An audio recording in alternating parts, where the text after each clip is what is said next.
This Sultai Tezzeret deck is wild. Merfolk is one of the more bridgeable decks in the modern format. Two Mox Opal, but 4 Pentad Prism. I like Pentad Prism too, for what it's worth. Ocie gonna start off on Curse Catcher. On Zach, I don't actually think he has many instants and sorceries in his deck. Mostly these War of Inventions. Okay. Tapped Watery Grave for Zach. Most decks that play Watery Grave wouldn't, like, they have a lot of one-mana interaction.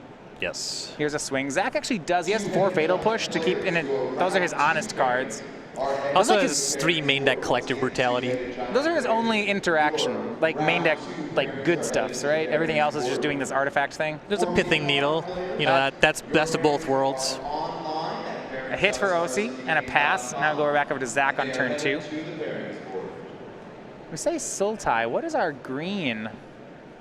That's out of the board. Got a Maelstrom Pulse and some Abrupt Decays in the sideboard. Yeah, it looks like in the main he's just blue-black. He makes Welding Jar, Pentad Prism.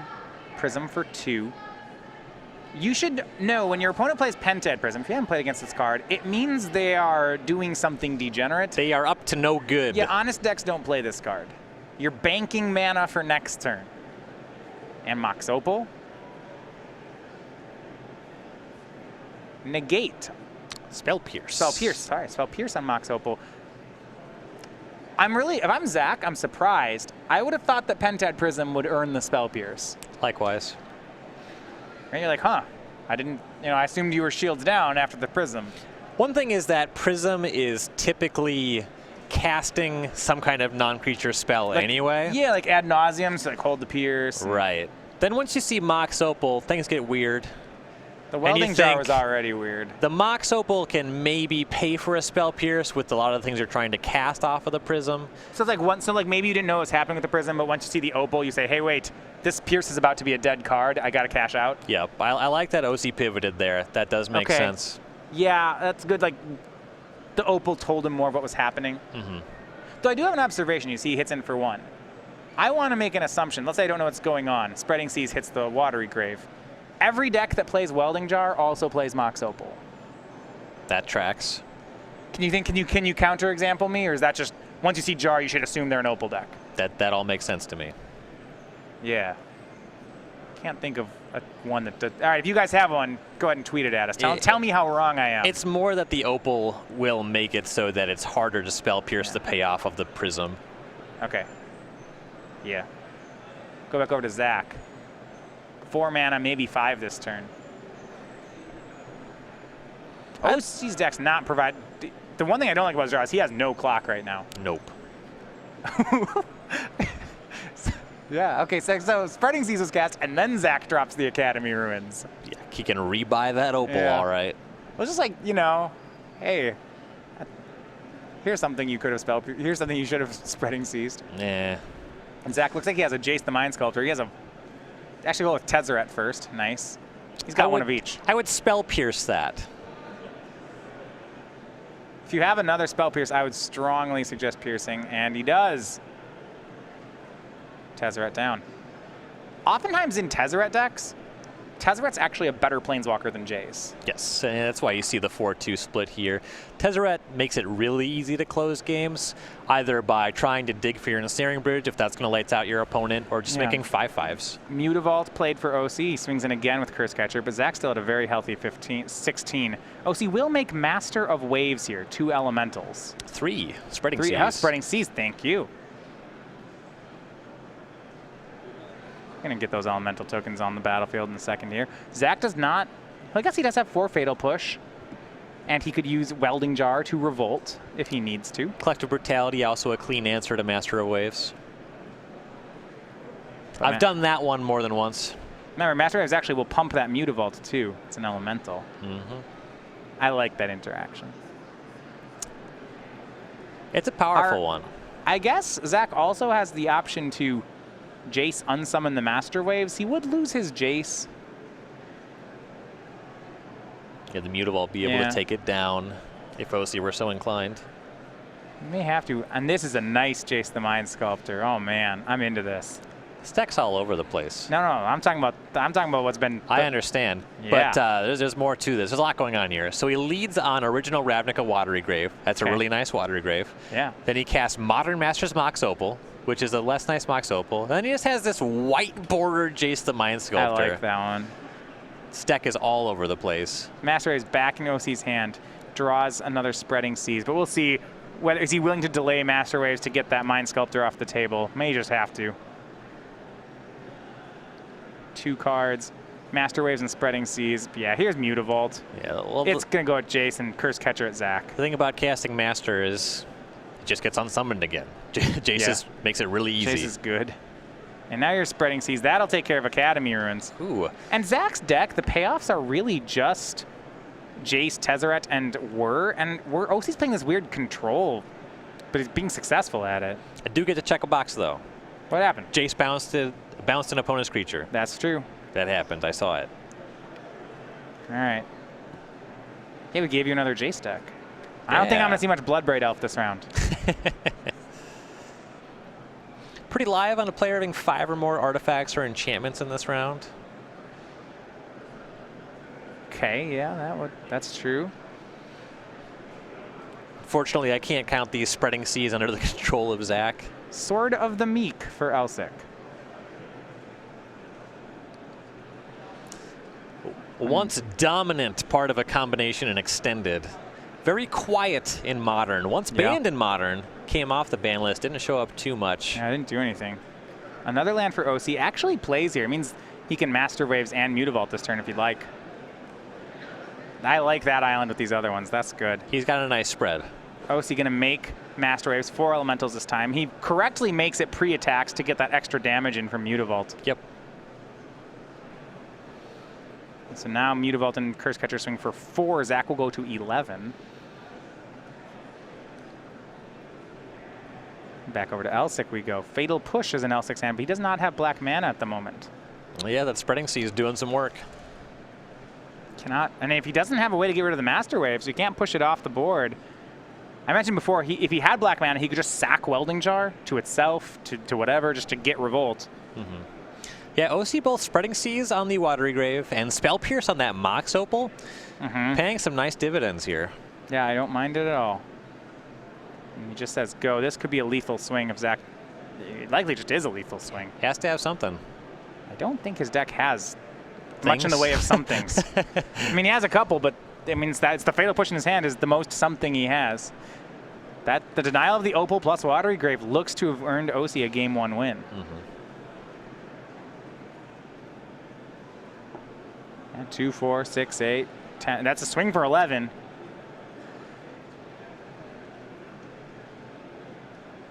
Zach's at exactly 11. So Whir of Invention is going to be the play. Whir X equals 3. I believe we're going to... All right, that's probably Ensnaring Bridge. But that doesn't do anything. He's got 2 cards in hand. He might find Thopter Foundry, gain a life and make a blocker.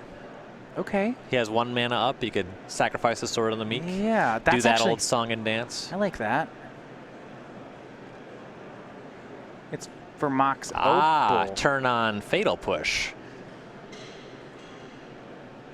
He tapped the jar, though. Do you just sacrifice that? Doesn't have to tap? Doesn't have to tap. Okay, so you will be able to cast that Fatal Push. Why not Thopter? Is there Thopter Foundry? Is that not lethal?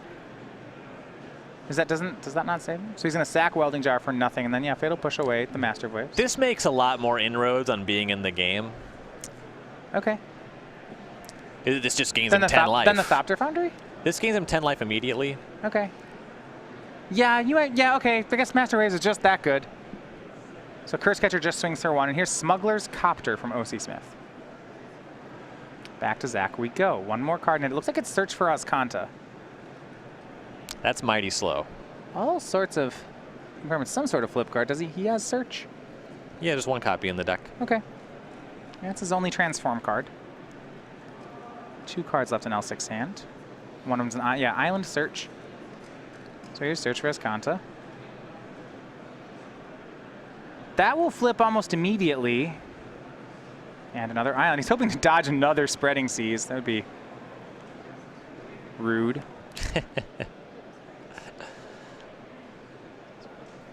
And Ocie getting pretty flooded here. I believe another island off the top. Yeah. He does have Smuggler's Copter cleans that up, though. Well, he does have Master of the Pearl Trident, so that's actually a lot of damage.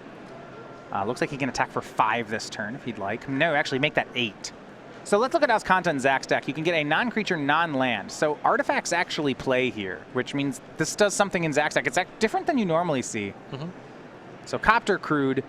So Mutavault's 3, Copter's 3, Curse Catcher is 2, and a Loot. So this will put Zach down to 2.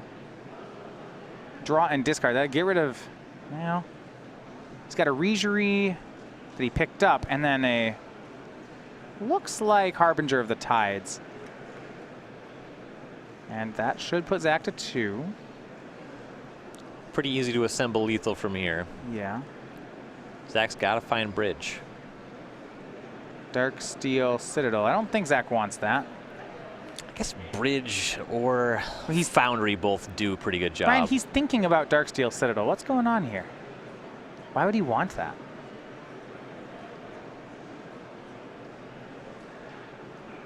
Trying to figure that out myself. Yeah, you know, like what's... It's another mana source. It's because he wants to hit bridge and be able to cast it. Yes. Top 4, can he find a Snaring Bridge? It's also another mana if he finds just the Foundry. I think it's Nile, Spellbomb, Pithing Needle, Land, and something else. I don't think he has a Snaring Bridge, and yeah, he'll pick up the cards. Bunch of junk. Game 1 goes over to Ocie Smith. Merfolk takes the game. What an interesting matchup. I want to see more about Zach's deck. We're going to talk about Zach's sideboarding strategy. He's got some, it's going to have a lot of, it's going to be interesting. We'll be back in just a minute with game number 2. So we are back here. Zach Elsik losing game 1 to Merfolk. His deck was quite interesting. We saw Tezzeret, Jace, Whir of Invention, Sword of the Meek, all in game 1. All right, let's look over the sideboard. He's playing against Merfolk. 3 Abrupt Decay, 2 Thoughtseize, 2 Kalitas, Trader of Get, a Herald of Anguish, a Maelstrom Pulse, a 4th Collective Brutality, a Damnation, a 3rd Welding Jar, a Spellskite, a Pithing Needle, that'd be a 2nd, and a Witchbane Orb. He's like, he kind of can do control things, and he can kind of do like prison things. Does he want to be more control here or more prison, or what's going on? I like being more control, especially against Merfolk where you don't know if something like Hurkyl's Recall is in the sideboard. So you really do just want to clean up the creatures. Anything that destroys a creature, be it Abrupt Decay, Maelstrom Pulse, Collective Brutality, Damnation. Stuff's all pretty reasonable in the matchup. Okay, I like the Damnation. Herald of Anguish is also pretty cool. It's as long as you keep Lords off the battlefield, it destroys a lot of Merfolk. Yeah, we could see that too. So on Ocie's side, 4 Relic of Progenitus, 4 Ceremonious Rejection, 4 Negate, 2 Dispel, 1 Echoing Truth. So actually no Hurkyl's Recall. And we were talking about this. At first I thought Ceremonious Rejection would be good against Zach's deck, but now I'm not so sure. Zach has a lot of blue spells. You have your Planeswalkers, Whir of Invention. You don't want to counter Sword of the Meek. You do want to counter Thopter Foundry. That's not colorless. Yeah, exactly. So the negates are a lot better than the rejections in this matchup. I like all the negates. Echoing Truth's also pretty good here. And Relic of Progenitus does a reasonable job against a lot of the stuff in Elsik's deck. Yeah, he did see Thopter Foundry and Academy Ruins. You can assume once you see Thopter Foundry that Sword of the Meek. There's that Sword of the Meek. So yeah, it's there. Aether Vial for Ocie. That one Krark-Clan Ironworks in Zach's deck's wild though. I like that one. I don't even know what to make there. And I think what Zach's doing is Whir of Invention is a pretty new card, and if you have Whir of Invention, Thopter Sword should be something you should think about. It is. I bet that's where this thought experiment started. It is something that you see Zach's casting Sword of the Meek on turn 2. It doesn't do anything, but it's +1 mana on your Whir of Invention, which is a neat interaction. Yeah. Once you decide you want a Whir toolbox, this combo fits into the deck pretty smoothly. Yeah, I think what I was trying to think of is Zach's a deck designer here. I'm trying to think, how did this deck happen? Like when we went into the tank, where did we start? And my guess is Whir of Invention, Sword of the Meek, Thopter Foundry is where you start. I don't know what his approach to deck building in the game is, but usually when I come with the deck that's like anything like this, it's usually because I had 4 unique ideas and then one day just had like a galaxy brain moment where it's like, what if I just did all of them? Mox Opal for Zach. Not online yet, though. He passes.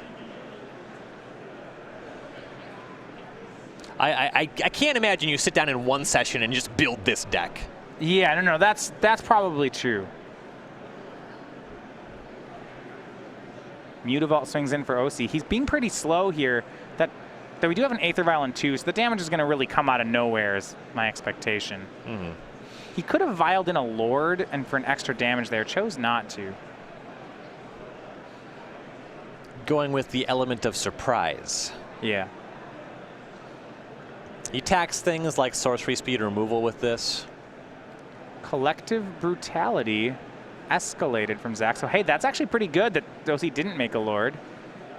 I assume it's the discard mode and drain 2. Mm-hmm. Zach hunting for some counter spells. Yeah, I mean, Spell Pierce is the one he's seen, and that's not going to do much here. Looks like he's going to get pierced anyway. That's a little surprising. Using this as a tempo play. Zach's very happy to get the Spell Pierce.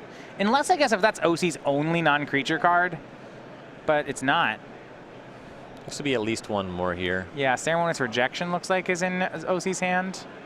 And I understand Ocie boarding in Ceremonious. I probably would have as well. If he looked at deck lists, I think he wouldn't want it, but Zach's deck's too weird. There's no way Ocie knows that. Yep. Looks So like the rejection is the only other. Yeah, Oboro, Aether Vial, Lord of Atlantis, Master of the Pearl Trident. The one thing about the Spell Pierce play is if Zach is taking the rejection and he knows about Spell Pierce is pretty easy to beat if you know about it. Yeah, so like Ocie gave away an extra card, but not really. Mm-hmm. Is what you're saying? There's a chance that you cast a Spell Pierce and Zach just doesn't pay. Yeah, he escalated, which means you really should pay if you can. Lord of Atlantis in play on end step for Ocie. Draws Smuggler's Copter, sure. That's kind of a sunk cost thing. I mean, the 2-life swing is not something that matters in this matchup. Yeah.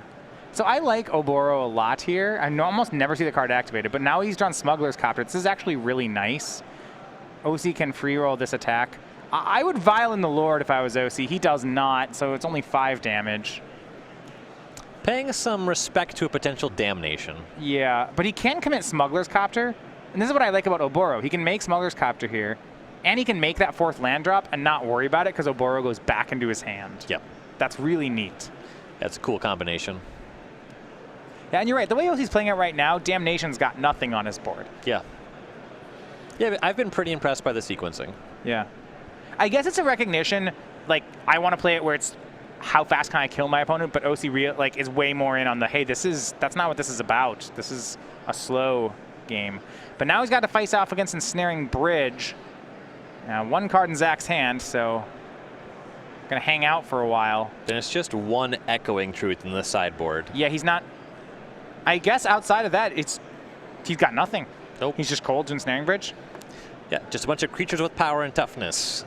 That's kind of what Ensnaring Bridge preys on.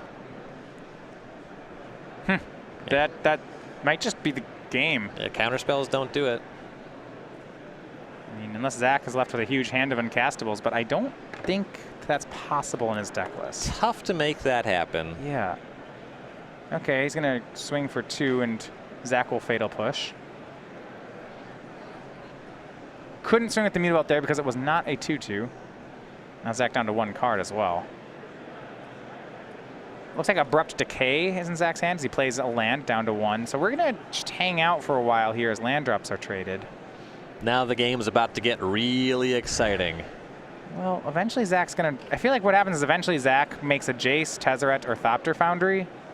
Yep. And when that happens, then he's going to start winning. And the combination with Thopter Sword Bridge is that you make a bunch of Thopters. 1 turn, you draw your card for turn. You have a card in hand, you can attack with all your 1/1 Thopters. Yeah, well, Zach is very happy. You see now he casts Thopter Foundry to leave himself at 1 card in hand because he can attack. Negate from Ocie. Yeah, that'll work. No Thopter Foundry yet.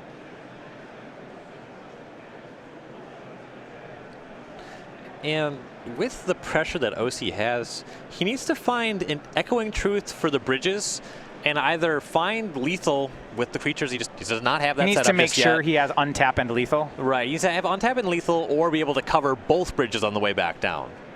Yeah, I don't envy the second one. Both of those things are tough. Here is Herald of Anguish from Zach. That's an improvised card. That's a way to win. Didn't know if I expected this to still be in. I guess it makes sense. We'll take a look at it for a second here, He's though. so flush on removal spells, and this thing just turns most of his deck into removal spells. It combines really nicely with what his game plan is. Beginning of end step, each opponent discards a card. You can sack an artifact to disfigure something. So, Ocie's going to violin the Master of the Pearl Trident, and he untaps.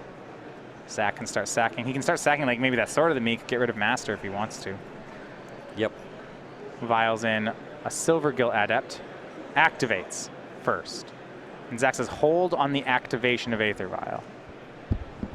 I want to sacrifice Sword of the Meek to get rid of your Master of the Pearl Trident. Which he says, okay. Now I'll put Silvergill Adept into play. Ocie draws. Ceremonious Rejection's the draw. I guess if you said the Echoing Truth and double counter game plan. The Herald covers that very well. Yeah, I mean, if Zach doesn't draw a Thopter Foundry, I suppose you can grind through the Herald of Anguish, right? Like, I don't know, it's hard. Ocie's pretty light on cards in hand. Technically, you can use the Herald to loot until you find what you want. You know, just don't play anything from your hand. Yeah, don't like make that island. Bounce the Oboro back into your hand. The issue is you're really light on material. You don't have that lethal crack set up yet. And it has to be exactly Echoing Truth, 2 counter spells, and they all have to be good to beat the Ensnaring Bridges. Ocie's going to activate both Mutavaults. Zach has 2 cards. Going to force some action here. We see Abrupt Decay on the Aether Vial. There we go. Zach's going to go back down to 1 card. Let's narrow that bridge some. You don't want any merfolk slipping across it. Lord of Atlantis is vialed into play, but no attacks.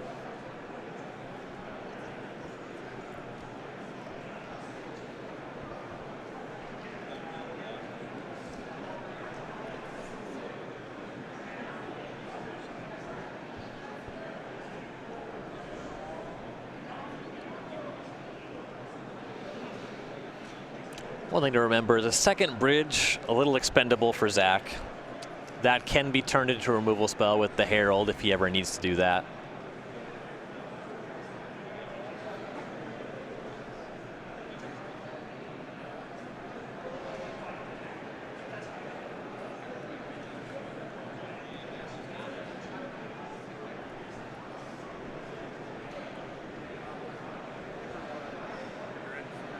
Ocie's odds are definitely, they got to be sub 1%. We're not quite in the Lantern control range, but the way that everything lines up, he's drawing to a 1-outer that needs backup. Yeah, it's not good. Zach has some of that backup covered already. And this Herald of Anguish is just mowing through cards as we wait, so that's not great. I think we see Whir of Invention in Zach's hand too, so that's, yeah, we're going to see that be cast here. Makes sense to get the other Thopter Foundry. Mm-hmm. It's for, yeah, X equals 2. Gonna get the other Thopter Foundry. Sack that Mox Opal to it. Go to work. And this actually covers Echoing Truth now because of the fact that he has a sacrifice outlet that if you try to Echoing Truth the bridges, he'll just sack the bridge that's targeted. So that should complete the lock. Yep.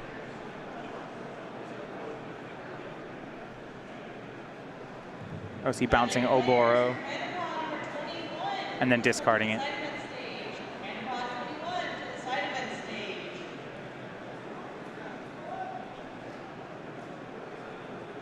Said actually apparently already had discarded for the turn. But yeah, Zach's gonna execute Thopter Sword here. I mean, the Ensnaring Bridge has been the issue. Yep. Ocie will know better for game 3. In the configuration of the sideboard, he has stuff that's good against the decks that look similar to Zach's, but they end up being kind of at their worst against exactly what's happening here. And just in general, Whir of Invention entering the modern format made Ceremonious Rejection quite a bit worse. Mox Opal sacrifices itself to Thopter Foundry, making a 1/1, brings back Sword of the Meek. So how this works, the shortcut is that for 1 mana, you get a 1/1 and gain 1 life. Yep.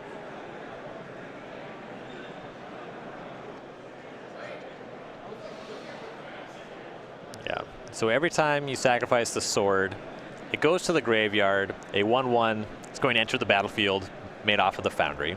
The sword checks for a 1/1 entering the battlefield under your control.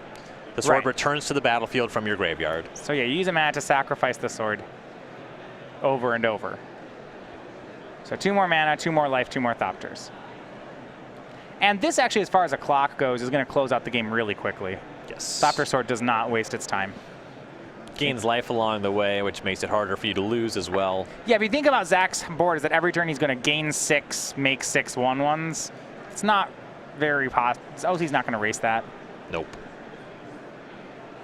So he made 3 more, so 4 Thopters total. One of them, of course, holds the sword. So draws Academy Ruins. Swings for 5. Ocie will go down to 13. Guess he can block with Smuggler's Copter. That one might get hit by something. Before blocks, Fatal Push it. It's gone. Zach pretty flush with spot removal post sideboard. Yeah, now does Ocie take 5. He goes to 13. Zach can make a land. Says go. Herald of Anguish triggers. Ocie discards. He's going to make 6 more Thopters, so the next swing will be for 11.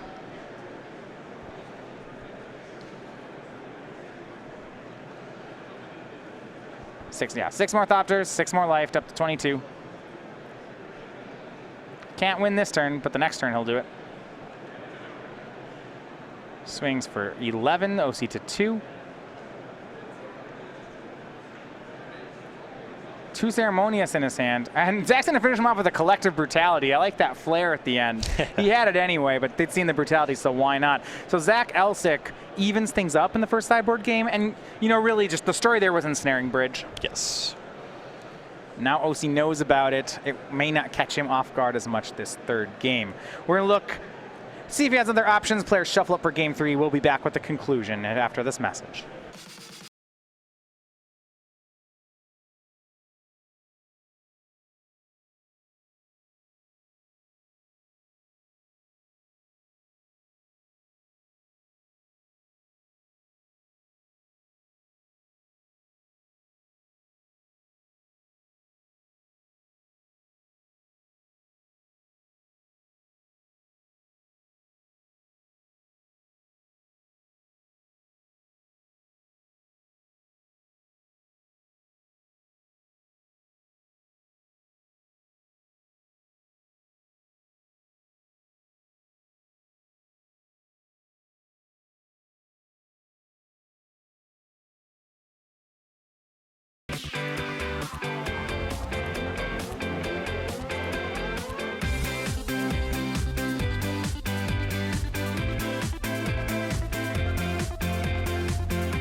So just over 19 minutes remaining in the round. Ocie Smith and Zach Elsik going to a deciding game number 3.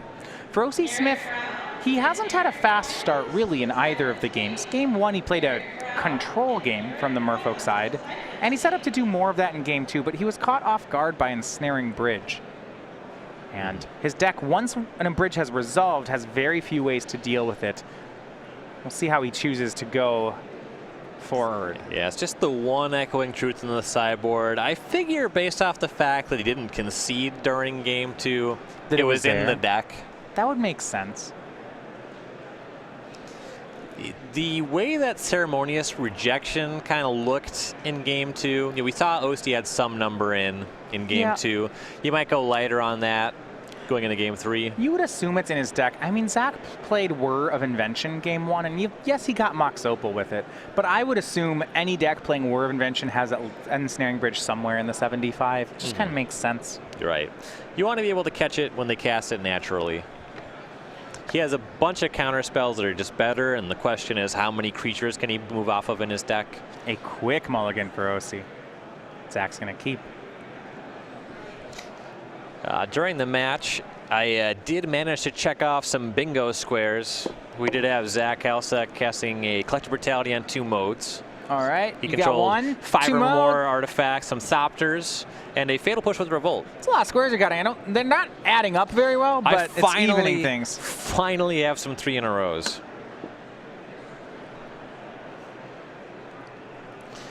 They're actually reasonable lines, too. Do they involve Jace? All of my lines involve Jace, so All right, you're going to need to see some Jace. Well, Zach's playing Jace. That's true. Most of my stuff is, well, it involves Bloodbraid Elf, because I'm the Bloodbraid Elf side. That makes sense. That's consistent. Yeah. I do enjoy that you're the Bloodbraid Elf card and you have the Tron square. Turn 3 Tron. Tron and Jun tend to be Nemesi. And Nemesis is, I think, what you were looking for there. Nemesis. Unless it's Nemesis, a singular. I don't think it's like a cactus. I think Nemesis. Nemesis. Nemesis. Nemesis. A-E. Namaste. That's different. That's different.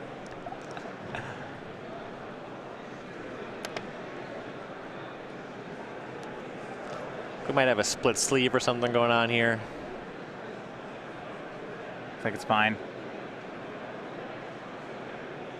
Ocie looking on a 6. A lot of pressure on Zach to find that ensnaring bridge here, though. Raising Merfolk with just removal spells and threats doesn't feel like it's in his deck's range very well. But Ocie's going to 5, so it might be fine. Merfolk's not a particularly good mulliganing deck. It always has Silvergill Adepts. Right. But in general, it's a deck just designed for critical mass. Yeah, and it's harder to achieve with just 5 cards. You can also like Mutavault, Island, Adept, Island Lord. You know, there's shots. And the spell pierces and the gates are quite good in this matchup, but Zach is so full of removal. Yeah. The promise of Ocie's hand is, say, like 2 islands, like Master of the Pearl Trident, Ceremonious Rejection, Negate. Like, that's a pretty reasonable hand, except I don't think it will win. Right. Because Zach will have to draw 1 Fatal Push and then be like, your hand stinks. I killed your creature. You countered my spell. That's and cool. Nothing of consequence happened. Yeah, if the board doesn't progress, it favors Zach.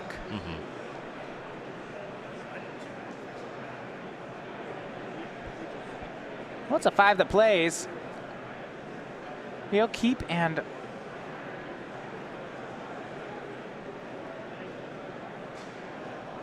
keep the scry on top.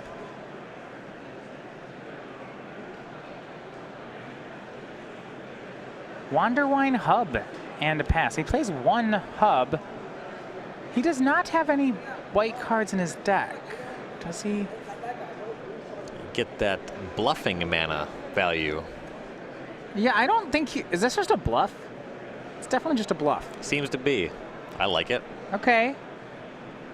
Turn 2, we see Smuggler's Copter from Ocie. That's actually going to be pretty good here. Maybe it's just his lucky hub.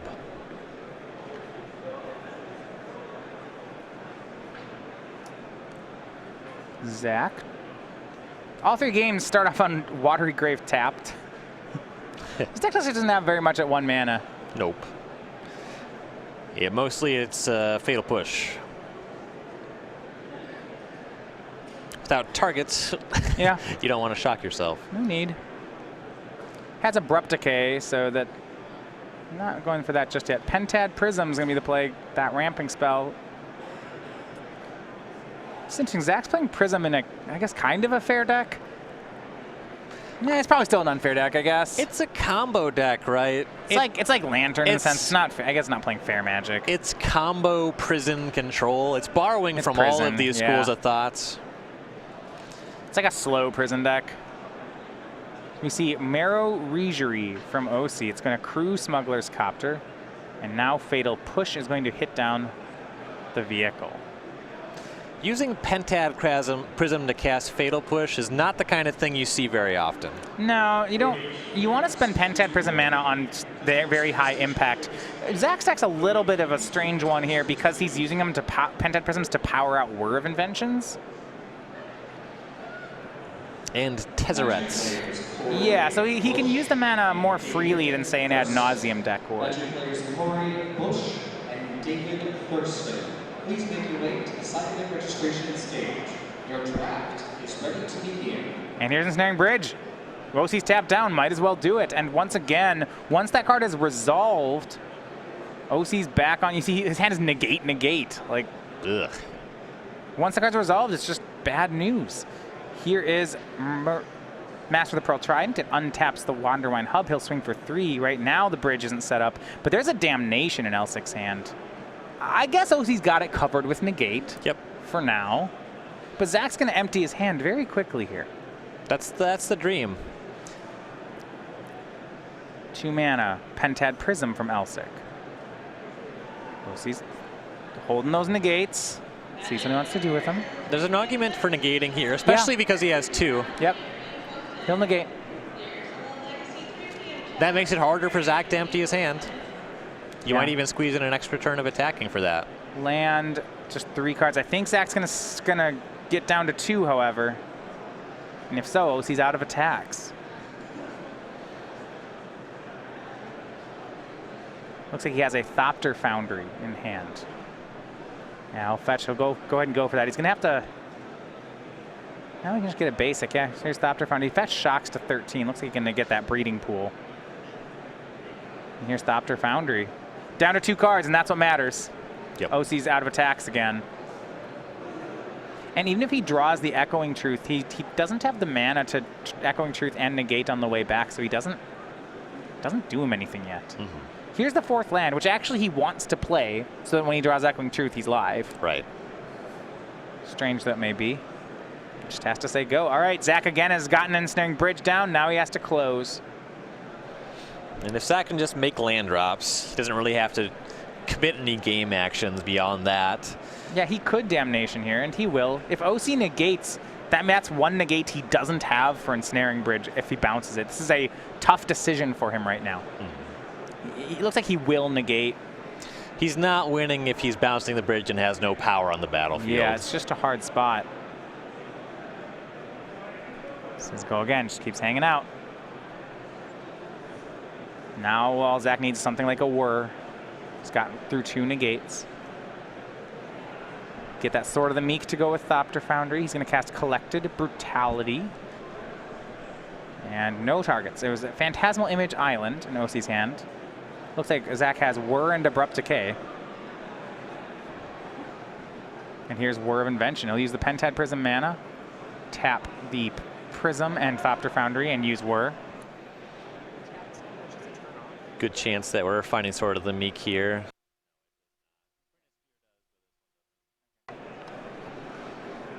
Yeah, you're saying, yep, then he does find Sword of the Meek. So Thopter Sword's going to start up next turn, and that should be good enough.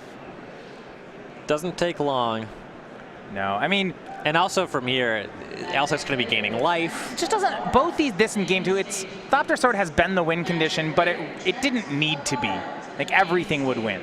Right. It's because the Ensnaring Bridge is the story. Yeah, Tezzeret would do it in pretty short order here, just plussing and setting up for the ultimate.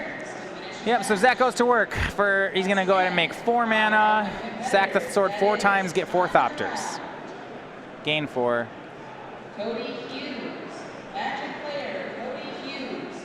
So 1 Thopter has a sword on it and 3 others. Zach up to 17. Going to close this out rather quickly.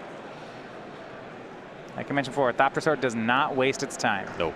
Still plenty of cards in hand. Zach can just attack with these every turn. Here's 5 damage, Ocie to 15. 2 turn clock for Elsik. And the other thing about Thopter Sword, why it was appealing, is that it's also very difficult to disrupt because the whole thing is instant speeding. Mm-hmm. Yeah, even if you have Graveyard Disruption, you can't really time it in a way that you can meaningfully interact. As long as Zach has another artifact and a mana, Yes. he can just trigger the sword again, get it out of the graveyard. Kind of your best bet is having something like Pithing Needle, and that card is actually pretty good against Zach's deck. You have multiple very good names. And that's why Zach's playing it safe here. You see, I only made 4 Unstep Thopters instead of 5 is the exact reason you just mentioned.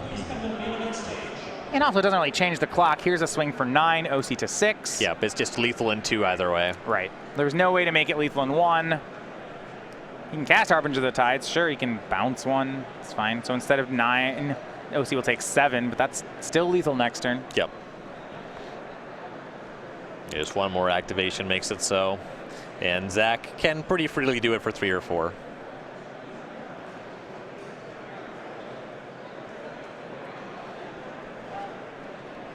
Pithing Needle from Elsik. Nothing he really needs to name here. Nope. See if he goes for a funny name. Style play. Something stupid. Mutavault. Wow. Wow, that's like the correct answer? That's boring. Is it even it's just like a card that's in Ocie's deck. I don't know. Yeah. Correct might even be strong. It's just like a fine play. It's a card. I'm going to give that one a C-. What do you want to name? Doomsday. It has to be a format legal card, doesn't it? Yeah, you can't name Doomsday. Can't name Doomsday. And there's the handshake. Zach Elsik improves to 5-1. Is Sultai Tezzeret going to make it into day 2? Very possible. Very So much 3, on track.